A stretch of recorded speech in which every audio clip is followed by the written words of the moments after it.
Nama Malioboro itu biasanya dihubungkan sama nama Jenderal John Churchill.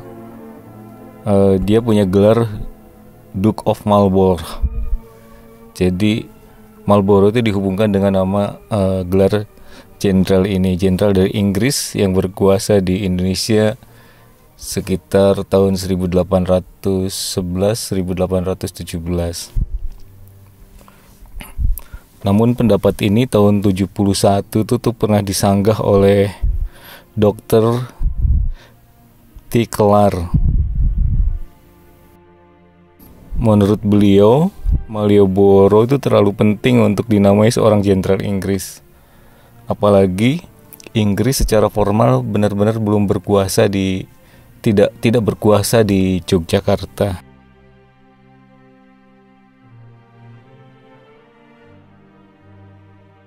Sanggahan dari Tickler ini baru dipopulerkan kembali tahun 2015 oleh Peter Carey melalui bukunya yang berjudul Asal-usul Nama Yogyakarta dan Malioboro. Di dalam buku ini, Peter Carey menjelaskan bahwa nama Malioboro berasal dari Malyabara, yang berarti untaian bunga. Ini menurut Peter Carey merupakan Raja Marga atau jalannya kerajaan. Kalau saya sendiri cenderung setuju dengan pendapat Tickler dan Peter Carey ini karena memang jalan ini dibangun sebagai jalan kerajaan. Selain berfungsi praktis, dia juga punya fungsi filosofis yang menghubungkan antara mikrokosmos dan makrokosmos. Jadi dalam kepercayaan Jawa itu, bahkan kepercayaan Nusantara awal mula ya, bahwa dunia ini terbagi menjadi beberapa tingkatan. Dan di antara tingkat 1, 2, 3 itu ada porosnya, ada aksisnya. Jadi apa yang terjadi di jagat kecil atau mikrokosmos itu terhubung dengan apa yang ada di jagat besar atau makrokosmos. Nah, antara mikrokosmos dan makrokosmos, antara dunia kecil, dunia besar, itu ada penghubungnya. Nah, Malyabara ini atau jalan kerajaan ini sebagai sumbu filosofis antara mikrokosmos dan makrokosmos. Jadi dia, keberadaan jalan ini menjadi penting secara filosofis karena menjadi aksis. Aksis itu, poros itu aksis mundi ya, aksis yang menjaga keseimbangan antara jagat kecil sama jagat besar.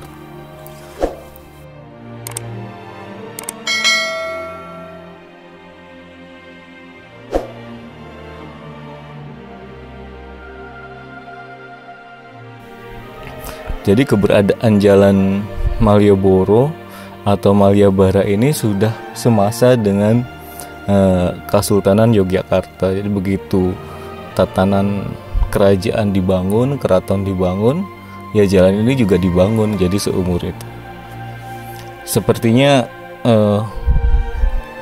pemerintah kolonial Belanda waktu itu mengerti betul arti penting atau peran penting dari jalan ini, sehingga upaya mengontrol Kesultanan Yogyakarta dilakukan di jalan ini.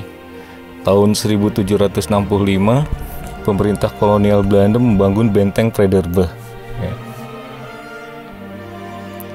Jadi jelas sekali dia di antara keraton sama tugu, di tengah-tengah Belanda membangun sebuah benteng. Terus beberapa tahun kemudian, tepatnya 1832, Belanda juga membangun Istana Kepresidenan yang sekarang kita kenal sebagai Istana Kepresidenan. Itu berhadapan dengan benteng Frederberg.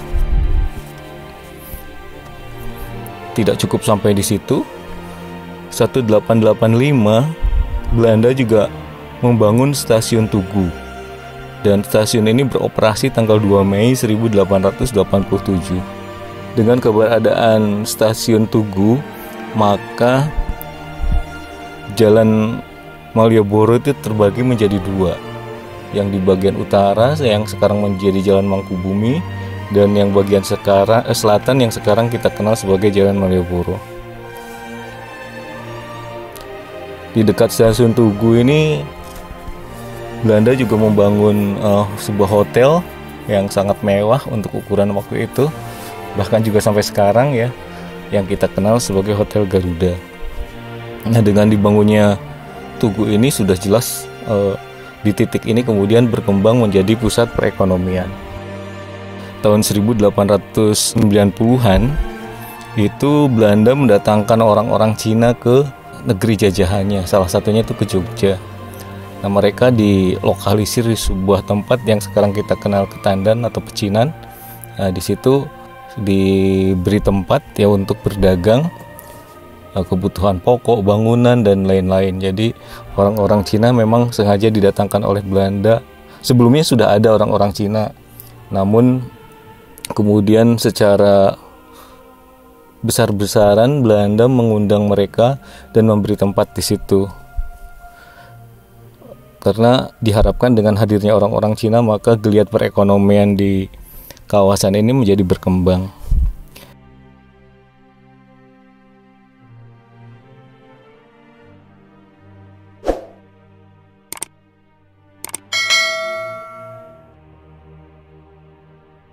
Di tahun ini juga ada yang menarik ketika penggantian dari gas ke penggunaan listrik ya. Dan secara perlahan peralihan dari gas ke listrik itu terjadi di antara 1917 sampai dengan 1921. Ini dampaknya apa? Ini membuat Malioboro itu menjadi semakin ramai.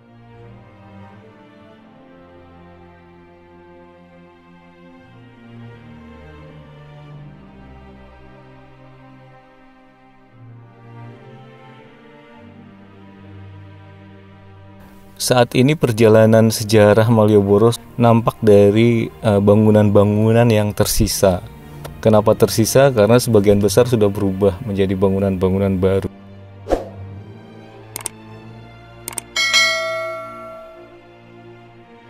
Pemerintah sedang mengadakan identifikasi dan beragam usaha untuk menginventarisir dan merevitalisasi bangunan-bangunan ini.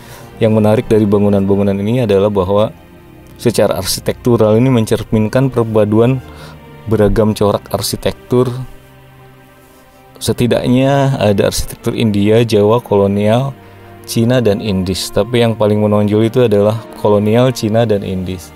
Indis ini adalah perpaduan antara arsitektur Jawa dan Eropa, terus dipadu dengan Cina. Nah, di Malioboro yang dekat dengan Tugu dahulu itu lebih dominan bangunan-bangunan bergaya Eropa karena banyak orang Eropa di sini. Sementara Cina itu di bangunan-bangunan arsitektur Cina ada di Malioboro bagian selatan. Tapi ini awal mula.